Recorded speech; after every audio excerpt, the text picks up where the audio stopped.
27 તારીખથી લઈ અને 31 તારીખ સુધી માધવપુર ખાતે પરંપરાગત માધવપુરનો મેળાનું આયોજન કરવામાં આવેલું છે.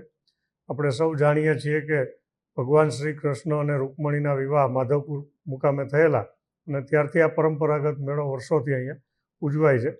મેળામાં ખૂબ મોટા પ્રમાણમાં લોકો માહલવા માટે આવે છે. ત્યારે આ તમામ લોકોની સલામતી માટે, સુરક્ષા માટે પોલીસ વિભાગે બંદોબસ્તનું આયોજન કરેલ છે.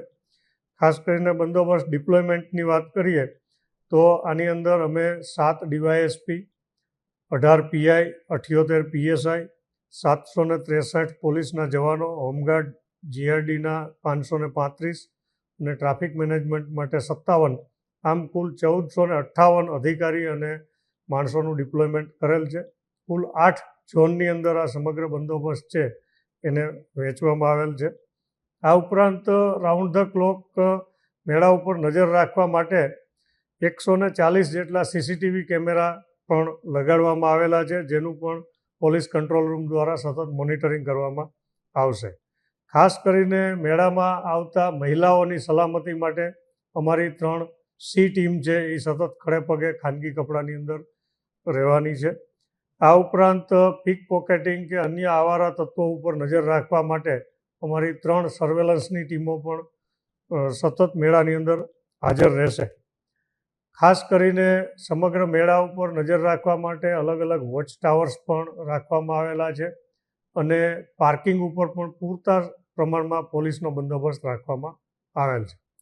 અમને ગત વર્ષના અનુભવના આધારે ખાસ કરીને માધવપુરમાંથી જે ટ્રાફિકના પ્રશ્નો થાય છે મેળા દરમિયાનમાં, એ ટ્રાફિકનો પ્રશ્ન હલ થાય એટલા માટે આ વર્ષે એક અલગથી ડાયવર્ઝન રૂટ પણ કલેક્ટર સાહેબને અમે દરખાસ્ત કરી અને એનું પણ જાહેરનામું બહાર પાડેલું છે. તો આપના માધ્યમથી અમે લોકોને એ પણ જણાવવા માગીએ છીએ કે જે લોકો માધવપુર જવા ન માગતા હોય અને પોરબંદરથી જેને સોમનાથ અથવા સોમનાથથી પોરબંદર આવવું હોય અને માધવપુરમાં ન જવું હોય મેળામાં, એ લોકો માટેનો એક સ્પેશિયલ ડાયવર્ઝન રૂટ પણ આ વર્ષે નક્કી કરવામાં આવેલો છે અને એના ઉપર પણ અલગથી પોલીસનું બંદોબસ્ત છે અમે રાખેલો છે.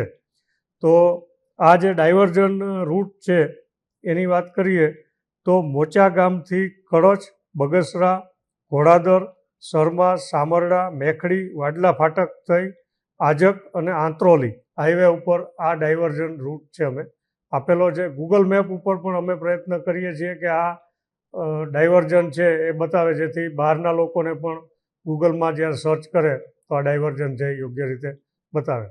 આમ સમગ્ર પોલીસ વિભાગ દ્વારા 5 દિવસના મેળા દરમિયાનમાં લોકો શાંતિથી મેળો માણી શકે અને કોઈપણ જાતનો અનિચ્છનીય બનાવ ન બને એના માટે પૂરતો પોલીસ બંદોબસ્ત રાખવામાં આવેલો છે.